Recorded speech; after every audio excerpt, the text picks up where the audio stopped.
Hi, OBSA. It's Marissa here. Today we have Clarence, and he is going to be speaking to us a little bit about the MBA program and a little bit about career services. He brings 15 years of experience to the human resources, and he understands the importance of finding and vetting top talent. He has a background in human resources that spans from startups to corporate area. He takes great pleasure and is always willing to go above and beyond for the individuals he serves. He's also a MBA at ASU's MBA Career Coach, and he's going to talk to us a little bit about the MBAs, about resumes, about networking, about career coaching. It's going to be really interesting, so I'm going to give it to you, and you can tell us a little bit more about that, Clarence. Thank you. Great. Thanks, Marissa. How you guys doing? My name is Clarence Moore. I'm the Assistant Director of the Graduate Career Programs at WP Carey School of Business. And one of the things that I do is I primarily serve two different platforms of students. So I serve what is known as our evening students, which we call Professional Flex, and I also serve what's known as our online MBA students. And the mix is a little bit different. The Professional Flex students are students that are on site. They come to Tempe. They're on campus. They have classes 2 nights a week. And my online students, that's the tricky thing. The online students that I serve span between California to New York. I have students that are actually in Phoenix. So who I serve and how I serve them is pretty much I do the best that I possibly can with providing them up-to-date, current, relevant information concerning their career and the direction that they're wanting to go. And then from there, it really starts to get customized because I start to personalize certain things because not everyone's making the same move. That can be industry, sub-industry, into function. It's an array of things. I know that some individuals are possibly potentially considering going for their MBA. I guess the very first question I would ask would be, why would you want to go for your MBA? What's the significance of getting your MBA? Is it because all the cool kids are doing it? Or is it because you're really wanting to be pushed and challenged in such a manner to where you want to be able to provide some type of dynamic back to an organization, or there's something that you have that's a niche that you're really passionate about? What is it like to be an online MBA student? I will very frankly be straightforward with you when I tell you this. What is it like? It's challenging. It honestly is. I hear a lot of times from students that say, Clarence, there's no one close to me within my area. I'm actually in Tennessee, or I'm in Texas, I'm in Oregon, and there's no one next to me. And what is it really like? The one thing that individuals will have the opportunity to do, and that would be come to campus for orientation.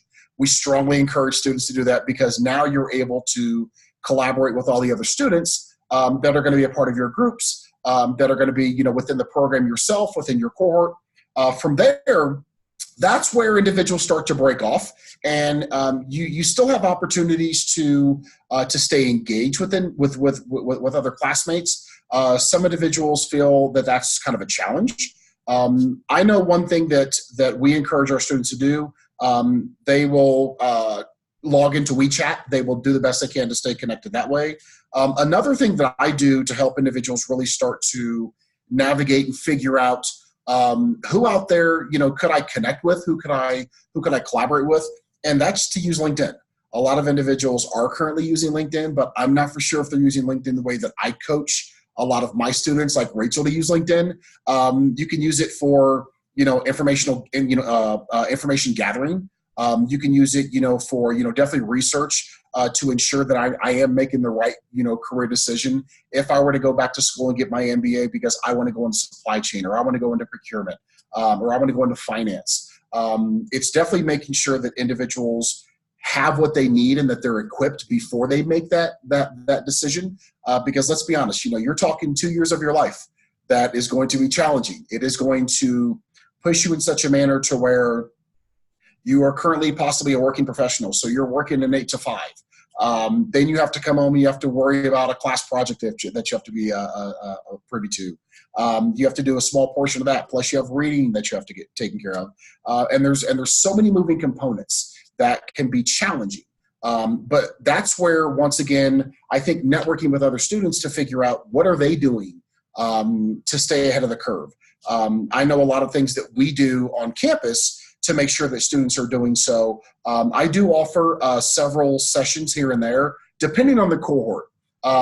So a lot of students want to stay engaged. I will send out a link saying, hey, today we're going to discuss resumes. Today we're going to, or pretty much this weekend, we're going to discuss LinkedIn or interview techniques. So that's how I collectively try and bring students together to collaborate, to stay engaged, to figure out what's what, and is this the right direction and move for me? I just don't want someone to want to go get an MBA, start the program, and then realize, wow, this is a lot more than what I expected. Just knowing that they have support in someone like myself to really help them navigate and kind of figure out what's the next best move, that's pretty much what I'm here for. Awesome. I do have a question here for you. Mm-hmm.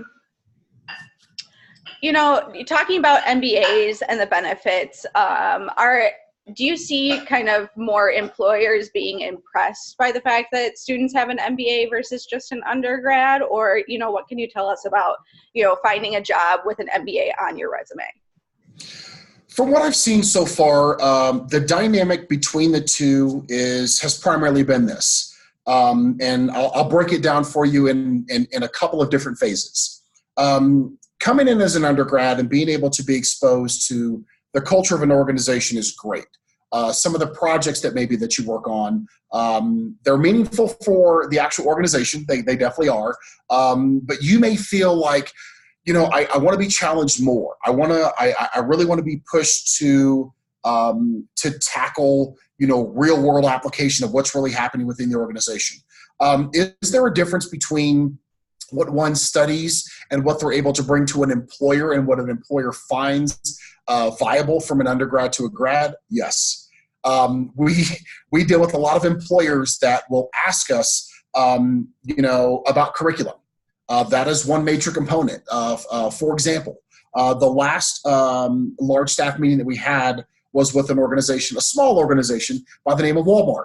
And Walmart wanted to know about the curriculum design that students were learning and how that applies to the organization of Walmart concerning supply chain. So when you stop and think about, you know, the different things that you're learning academia-wise, from an undergrad to a grad, is there a larger scale of what you're possibly learning? Yes. Is there a lot more exposure? Yes. Is it a lot more challenging? You better believe it is. But I think what you're able to do from an actual MBA perspective is to be able to come in boots, you know, your boots are hitting the ground and you're really able to dive into, you know, applications that organizations are really dealing with and tackle a lot of those real world issues that are happening within organizations right now. I can think of one student right now that is actually working on a small project that has to do with diversity and inclusion. And do I think this person would have actually received an opportunity from an undergrad level to be able to come in and tackle that? I don't think that they had enough real world exposure, you know, and possible work experience to really say, I can come into an organization and tackle this. Well, now they have that coupled with them going to school to get their MBA. And now that's the challenge that they're working on right now. And when you stop and think about diversity and inclusion, I mean, it's one of the largest, you know, topics that individuals are actually discussing today. Okay. Wow. Thank you. Yeah. And talking about kind of the difference between undergrad and graduate degrees, do you think there are like extra services that graduates kind of get from career services that undergrads may not get? Honestly, I think the mindset's slightly different from an undergrad to a grad. We deal with individuals and it's kind of twofold. I have students that come into the program that are in one of three stages. And it's just perspective that I see. You have students that come into the program that pretty much say, I really don't know what I need, you know, from career services, so I'm going to put it on pause. We see a lot of that with undergrad. A lot of undergrad students just feel, I'll figure it out eventually. And what tends to happen is their 4 years go by like that, and it's time for them to find an internship. It's time for them, for them to find a full-time job. And they're kind of still in that question mark phase of, I don't know what I want to do with this degree. I see a lot of individuals that come into the MBA program that are kind of still in that same mindset. They feel that I really don't know what I want to do with this degree. I just started this program. I'm not for sure what I'm going to do with it. But the other two caveats of that are, yes, someone who comes into the program that is maybe company sponsored, which means that you pretty much have a platform that an organization is mapping out for you. So there's no reason for you to look elsewhere. And I think this also happens with undergrad. I know it definitely happens with grad, is the students that come into the program that say, I don't need career services, and I think I have it. And then they take a class, or they go to a conference, or they're exposed to something while they're in the program, and things just change on a pretty much on a whim. And then they come to career services because now they're interested. Now they are intrigued by hearing about, wow, you do, you manage finances for American Airlines. Like, what's that like? All I've done is, a small organization over here. What's it like working for a massive conglomerate like this? And I think that's where, when a student comes into the program, the differences between undergrad and grad, I honestly think, is it a lot of the exposure and what they're actually capable of doing for an organization? Yes. But I think an undergrad student, when they come in, they kind of feel, I don't need career. Some graduate students still think the same thing, I don't need career. But I think something happens with them more. And I think the light bulb goes off because maybe they have a sense of direction, or maybe they're talking to more students who have exposure to where they say, I didn't realize you've been in this industry for the past 7 years. What's it like? And then something sparks in them. The last student, I think, is a student that comes into the program that knows they clearly have to make a change. I'm bored in what I'm doing. I'm not making enough money. I'm not challenged. The workload that I'm actually performing, it's non-relevant. And I think that's where these students wanting to have those conversations. And once we have those open conversations, I'll be very honest with you. And I know Rachel, she can attest for this. I'm going to ask you some questions, and I'm going to push your buttons. I'm going to ask you some questions. I'm going to make you really think, because I wouldn't be doing justice for you if I didn't challenge you and if I didn't ask you those tough questions to really prepare you. So it's almost like saying you're going to school to get, an undergrad, degree or an MBA, and you really don't even know what challenges you're going to be facing for an organization, because change happens every single second. So we do the best we can academia-wise, especially from the career, to really equip you. It's just, I think that's where I think it's back on the student of, does the student really feel that they need, that type of information to really equip them for the unseen? Okay. Wow, that was a lot of information. And kind of veering off into kind of a little bit of a different direction here, if I could kind of pick your brain on to, why you chose to go into career services and help these graduates, and also what you kind of do to engage with your graduates, especially from an undergrad perspective, where I've had multiple career coaches and I've only really engaged with maybe one or two of them, because after kind of revolving around so many, I think I've been with ASU for like 2 years now, and I think I've had 5 career coaches. So it kind of is a revolving door. So I want to know how you kind of engage with your students to kind of keep them coming back to you. I know one thing that I do, Marissa, is this. Being in human resources for as long as I have, I've been exposed to a lot. There have been instances to where I felt challenged myself, to where it made me say, do I really still want to be in this industry? But when I left human resources, I shifted from human resources into an industry called human services. And a lot of people say, I don't know what human services is. So human services is helping others who possibly maybe are not certain about how to do certain things. So organizations such as Goodwill, Salvation Army. In Phoenix, there's an organization I used to work for by the name of Maximus. So we help job seekers, with job readiness. So it's kind of like job readiness programs and job readiness status. So making the transition from human resources, and the reason I feel that it was a smooth transition for me in order to help any student that I come in contact with, is I used to tell a lot of individuals and a lot of job seekers all the time whenever they would apply for positions, no. It's very easy for me to go into a system and select all the people that I just declined and possibly send out a message to say, unfortunately, we've gone with a better suited candidate for this opportunity. I used to tell a lot of people that all the time. When I left human resources and went to human services, it was now an opportunity for me to say, let me show you how to be told yes. Let me show you kind of some behind the scene things that happen that I want you to be aware of. Small, subtle nuances on your resume, small, subtle nuances concerning your actual interview, maybe your LinkedIn page, to be able to hopefully catch a recruiter's eye, in order for them to say, wow, I really want to talk to the student. So I know for me, the transition going from human resources into the industry of helping individuals, providing career advice and career structure and career direction, it's been a smooth transition because I did it internally with internal candidates who wanted to promote within. Now I've just shifted industries, and now I'm helping students figure out what industry do I want to be a part of. I think the number one challenge that I have is a lot of individuals that I come in contact with kind of still don't know. There are individual students that I can honestly say come into my meetings and they clearly know, Clarence, I want to be engaging. I want to be a part of, helping organizations grow and helping organizations develop. But I think those individual students who come into those sessions and those appointments that clearly know that, they're kind of a dime a dozen. There's a lot of students that are still growing and developing, and they really don't know what they want to tackle. They just know, I want to be a part of something that's going to, cause change. Well, what's that look like? Are you talking the healthcare industry? Are you talking retail? Are you talking business to business? And I think when I start asking those tough and challenging questions of, what is it that you want to do? Well, Clarence, I want to work in supply chain.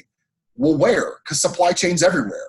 And when I start digging and digging and digging, and I start pushing and pushing and pushing, I know it's an uncomfortable feeling. But I think everything that I've done prior to working in human resources and seeing so many dynamics of, just the dynamic candidate across a multitude of backgrounds, being able to come in, for those students that clearly know what they want, you're going to sound like, wow, you got your stuff together and you pretty much could be a solid candidate, versus the candidate that comes in that has a great big question mark on them still.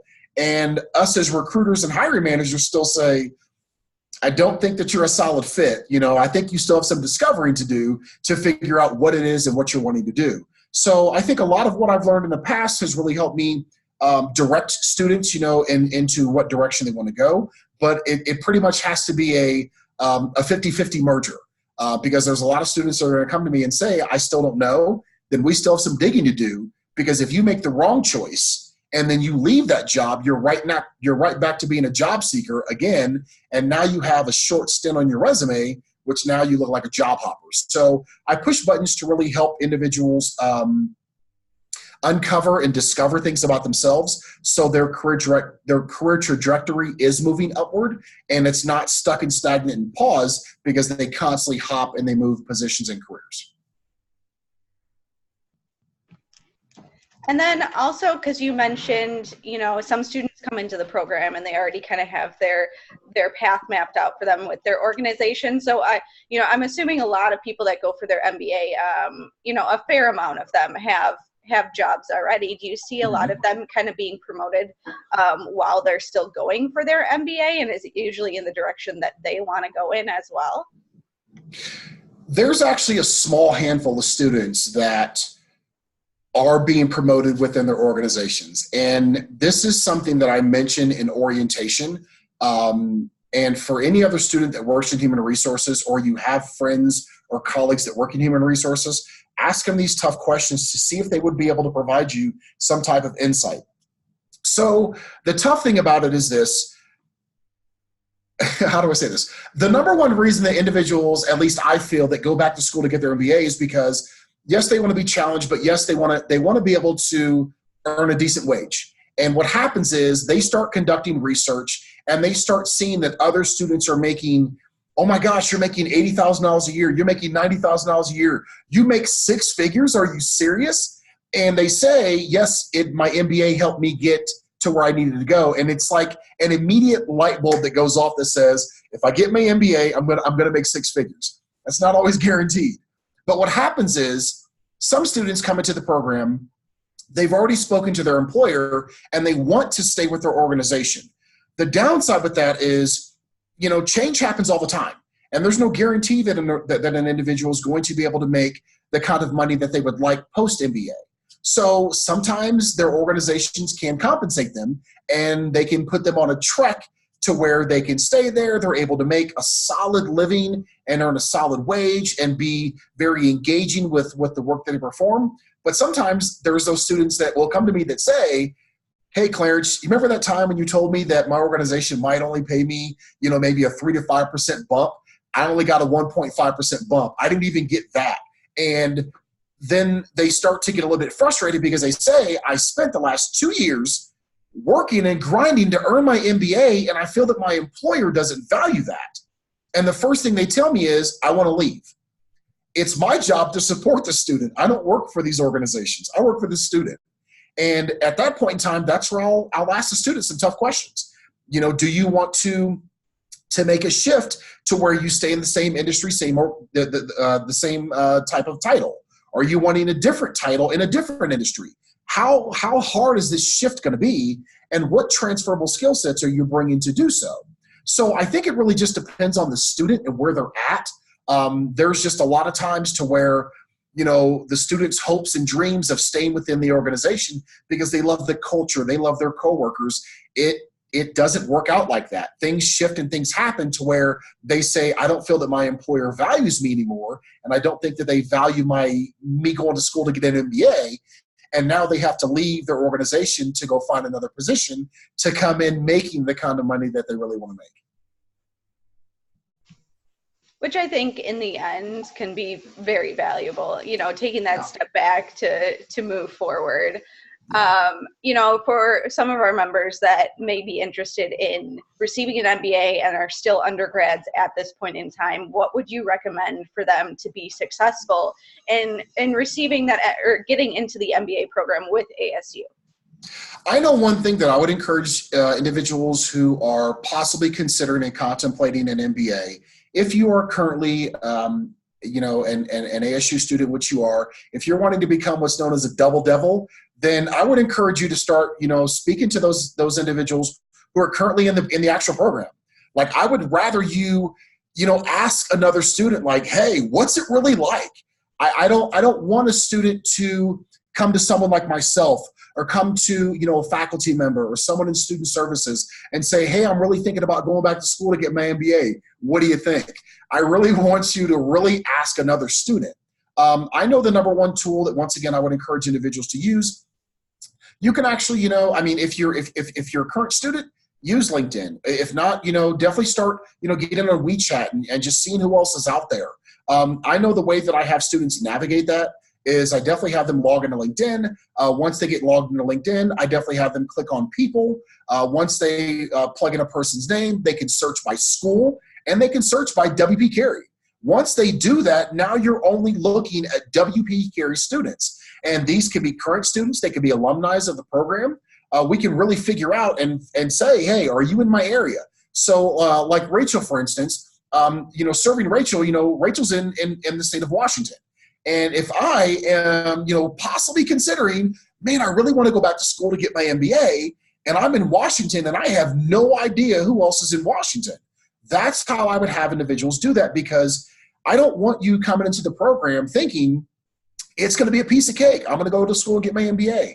I want you to really speak to someone who can say, listen, let me just kind of tell you about your time management skills, because you literally have to have this thing mapped out, and I mean to a T. This professor and this faculty member, they're going to tell you exactly how it is.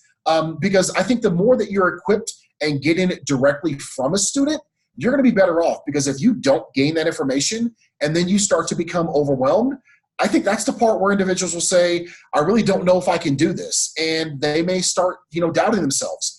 You can do this. And I think if you just had that support from those individuals who've already been down that road, or who have already committed or completed their first year with the program, and get it straight from the horse's mouth to say, listen, man, your first 2 classes out of the gate are going to be tough. If you're having problems with, if you're not great in math, listen, Naked Statistics is a great book for you to get, because it's going to be challenging. And like things like that to really prepare you for your journey, because is it going to pay off? I constantly have conversations with students right now that tell me it's been a long 2 years, but I can honestly say it's also been the best 2 years. And I do not regret going through the program and going through what I went through, because I think it's now made me a better person and possibly a better candidate, for an upcoming employer. So the more that you can network with these current students and possibly alumni of the program to really get you true insight and perspective of what you're going to be exposed to, I mean, I definitely salute you, and that's the route that I would actually encourage individuals to go.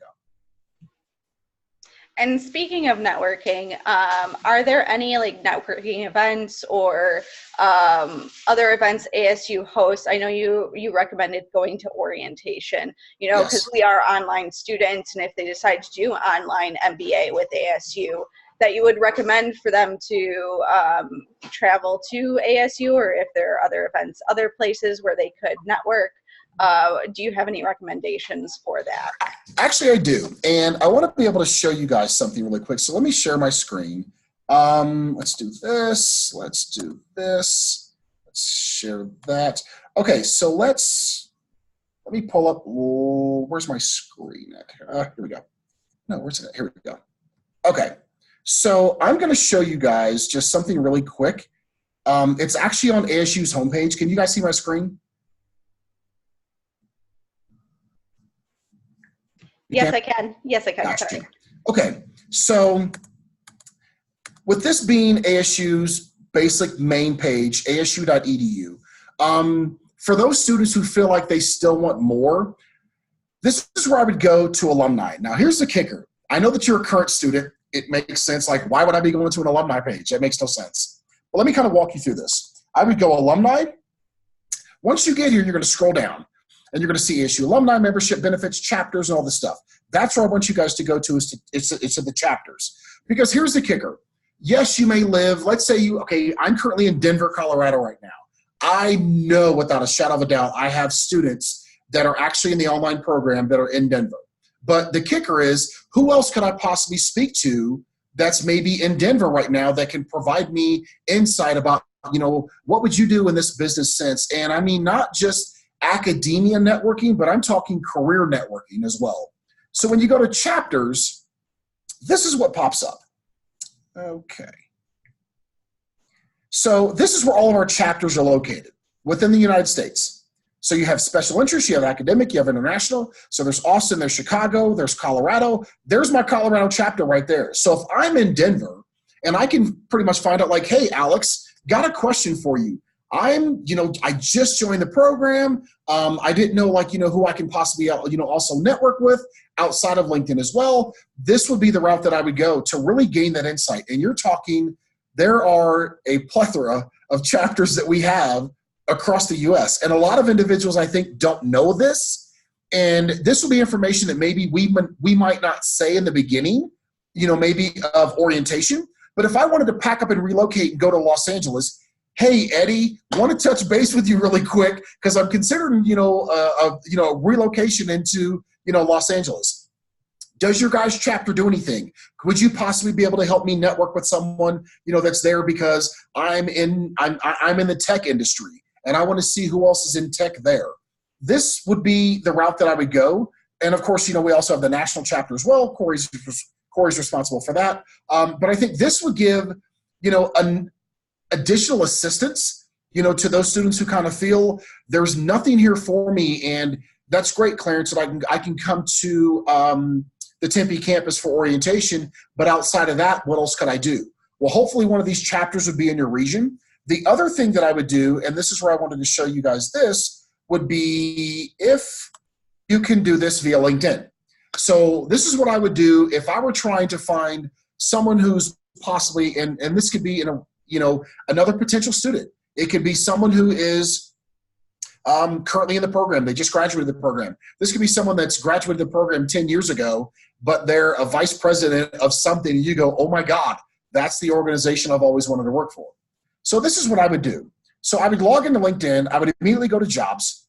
Once I typed in a job, let's say I were to type in, here's a planning coordinator I was working with a student on the other day. I would change jobs to people. And from here, I see that I have over 5 million people.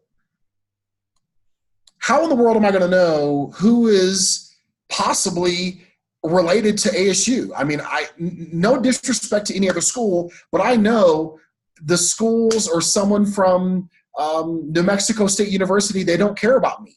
Like, I currently am an ASU student.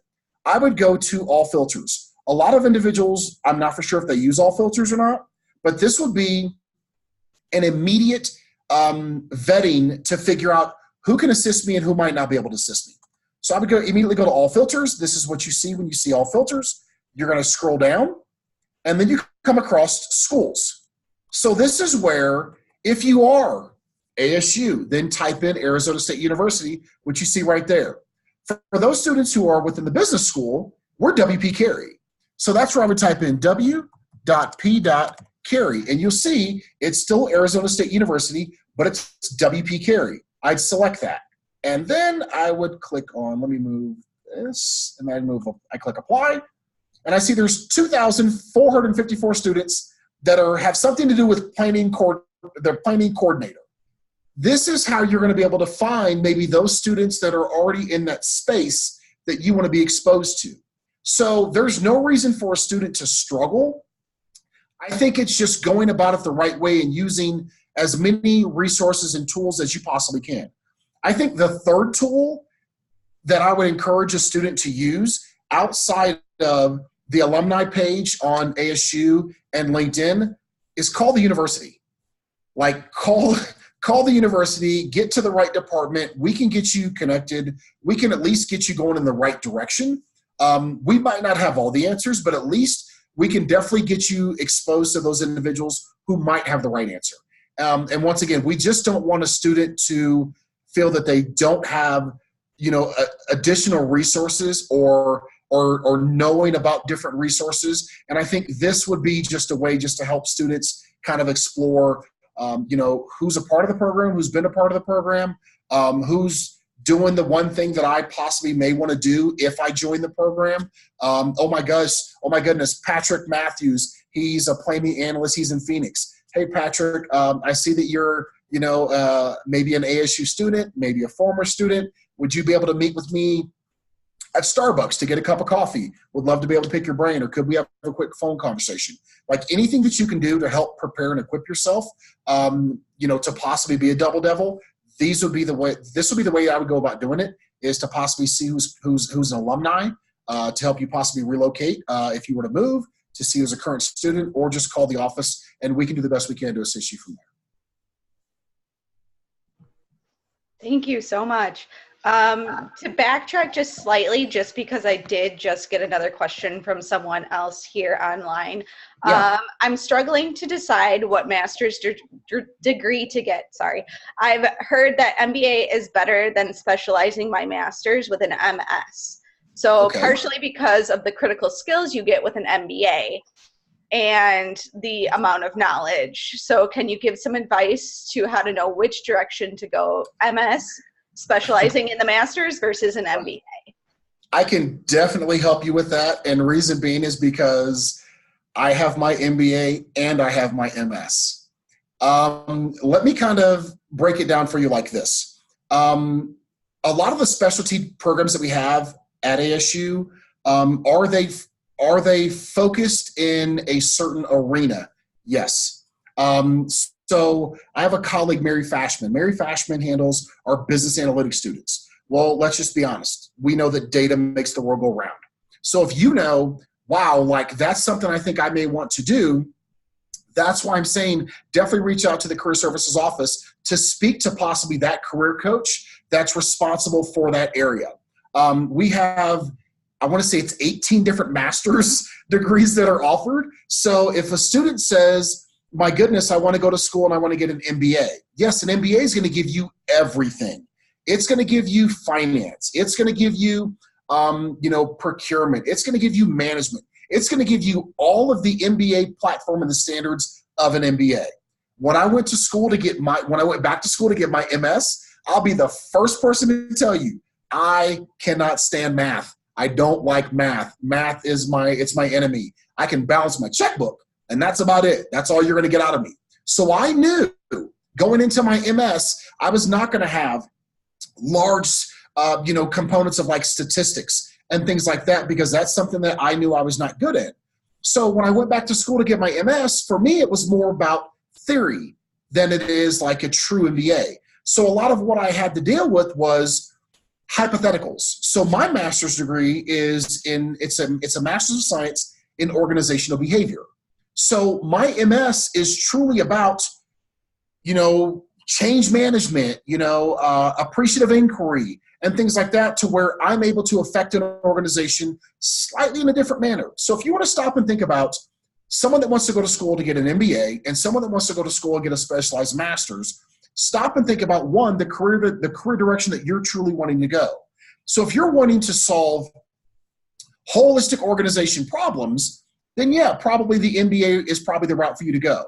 But there's nothing that I ever want to touch that has to do with finance. There's nothing I ever want to touch that has to do with supply chain. There's nothing I ever want to touch that has to do with certain arenas. I love the component of dealing in human resources and dealing in change management and things like that. So that's why I chose the specialty that I actually wanted to actually select. If you're struggling with trying to figure out what that actually looks like for you, then this is what I would do. I would log into, did I still leave it up? I did. I'd log back into ASU. I would do this. I would go ASU. I would literally go, wait a minute, where's it at? They keep changing these pages on us. Oh my goodness, I can't find it. It's not admission. I think it is admissions. They've recently broken it out to where it's grad and undergrad. What I'll do is this. Let me just go to the actual grad page. So here's our grad page, which specifically discusses the differences between like the different programs as far as like what's all out there. So when you stop and think about the academics, here's all of our programs. It'll stay there. Here's all of our programs. So you're talking about the ProFlex, the Executive MBA, the full-time, the online, the MBA electives. You have MAC, you have Business Analytics, FIN, you have the GL, the MEM, the MRED. So there's so many different programs. And I think this is the part where if you're wanting to go into a specialty, this is where I would strongly encourage you, reach out to Career Services. Reach out to Career Services and call the Career Services office and ask to speak to that particular career coach. Because that particular career coach that talks about business analytics and the curriculum and what the program looks like this is information that you're going to get straight from the actual professional that manages that student workload. So the students that I deal with they're working professionals. These are individuals that have 3, 4 to up to 30 years of experience, which is totally different from someone who does not have a lot of experience and exposure, like someone who may come into a FIN program or GL program. It's going to vary. But I think the best thing I would encourage you to do to make sure it's the right decision for you is to reach out to Career Services to gain that insight, to gain that perspective, because we are the ones that come in contact with those students. We're the ones that manage those students to help them figure out which career direction they want. They're the ones doing the research, and they also provide information to us just as much as we're providing information right back to them. Thank you for that information. And then kind of finally, do you have any kind of information about possibly helping with resumes? I know you had stated that you had helped people with resumes before you with your human resources experience and everything like that. Do you have any quick tips for these undergrads and grads, people that are looking for jobs for when it comes to resumes? Okay, so let's go back to when I would help Rachel out with her resume and making sure that she's selling exactly what the employer wants. So The $1,000,000 question is, a lot of individuals say, I really don't know what human resources does and how they do it. Well, not to give away every secret that we have within HR, but let me just be frank. There's a lot of what we do to where we are trying to describe and define what it is that we need in a true candidate. We're going to use verbiage that's going to be particular to our four walls. Some organizations use verbiage that, it's transferable. It really doesn't matter. So when you look at a job description, the $1,000,000 question that you need to ask yourself is, oh my goodness, is this something that I can do? And normally what happens is this, and I'll even show you an example. Let's do this one. Let's just pull up this first one right here. This facilities administrator consultant. Arizona Public Services. We actually work with this entity. So what happens is individuals, they start reading, through some of this, but what happens is they read this and they say, oh my God, that's the job I've always wanted. I can do that. Without really looking at the ins and outs of the actual job description itself. I have a lot of students that say this, oh my God, that's exactly what I want to be. I want to be a consultant.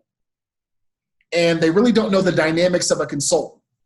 One thing that I would do is this, and this is just a small nugget to really help someone understand, am I saying what I really need to say in my resume the way that I need to say it? Because there's a lot of times, a lot of individuals, and I hate saying this, but it's just the truth, they do the infamous, what I like to call the infamous spray and pray. They take one resume, they spray it out to 40 employers, praying that somebody calls them for a possible internship and or full-time position. But are you truly speaking the language that I need for you to speak from our specific job description? 9 times out of 10, they're not, because they're just using common verbiage. So looking at this facilities administrator consultant position, everything that you need to restructure your resume, it's already right here for you in the job description. So there's no reason to sit there and question and wonder, how in the world do I say this? I'm a firm believer in working smarter, not harder. So when you stop and look at this and you were to say, oh my goodness, this is the position that I really want to apply for, I would encourage anyone to start looking through all of this information. Look through all of this information right here and ask yourself, number one, fostering strong working relationships with executives. Have you done that? Yes or no? You have to, you really have to break this thing down bullet by bullet by bullet, section by section by section. And if you can honestly tell yourself, out of everything that I see here, I check off at least 70 to 80% of this information. Apply. Restructure your resume and apply. Now, I'm not saying, and do not do this, do not just copy and paste this information from the job description into your resume. Do not do that. You have to get creative with your resume development. So if you know that you've fostered strong working relationships with executives, leaders, and our customers by understanding business needs and working with partners to develop sustainable solutions, let's say you only have a fraction of that. Let's say you've never worked with executives and you kind of feel like, well, Clarence, I've really never dealt with leaders, but you've still dealt with customers. This is the part where I need for individuals to start thinking about how they've dealt with customers. Let's be honest, we're consumers ourselves. We know how we want to be treated. So how would you treat someone else? You go to Walmart, you go to Target, you go to Best Buy, you go to all these different stores. You know how you want to be treated as a consumer. So do you have experience and exposure at that? So let's say you only have experience with customers. Then use that within your resume. Mention that you built relationships with customers, maybe not executives. Here's the kicker though. If an organization can read your resume and still find that you might be the type of person who's coachable and trainable, and you might be a great addition, you might not check off every single box that we need. Sometimes that's fine. Sometimes that's absolutely fine. And I'll be very honest with you, I've hired more people based off personality and based off, just their character of what we've seen in that small snippet, than what I've ever have based off of what it is that they've actually performed. Because let's be honest, we're still going to train you the way that we need for you to be trained anyway. We're not going to allow you to come in day one and just run rampant.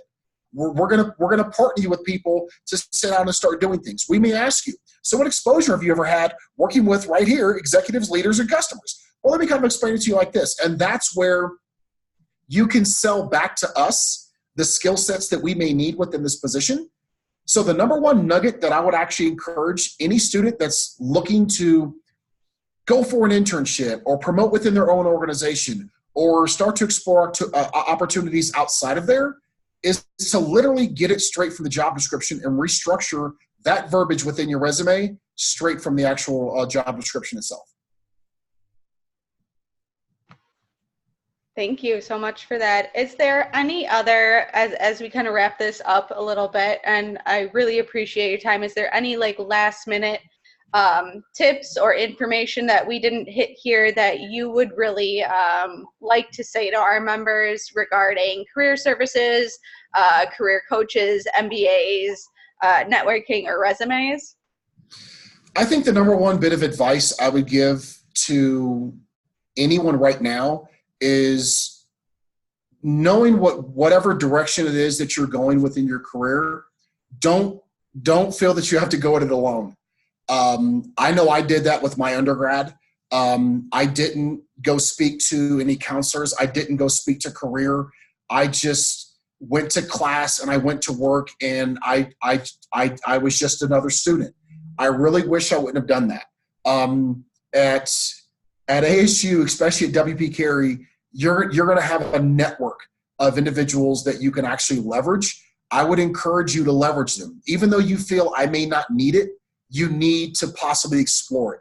And I would rather individuals do that and know what's available to them than they get towards the latter part of their program and then find out, wait a minute, whoa, you could have helped me with this the entire time? And we're like, yeah, but now you're getting ready to graduate. You know, yeah, I can still help you with that, but you've missed out on a lot of opportunities here. So that would be my honest to God nugget of advice, is definitely explore your resources that's available to you, and see what's out there for you to help you with whatever it is that you may need for your career, whether it be a career coach partnering you with another student to help you really gain perspective. There's a lot of different resources for students, and definitely explore those opportunities at WP Carey. All right. Thank you so much for your time and your insight. I feel like this will really help our members kind of narrow down how they want to go for an MBA, or if they want to go for an MBA, especially as undergraduates preparing ourselves for what's next to come. I really appreciate your time, and I know the group does as well. Thank you so much. I'm going to sign off on the recording, so you guys have a great night. And I hope you enjoyed your event with Clarence here. Thank you. Thanks, guys. Have a good one.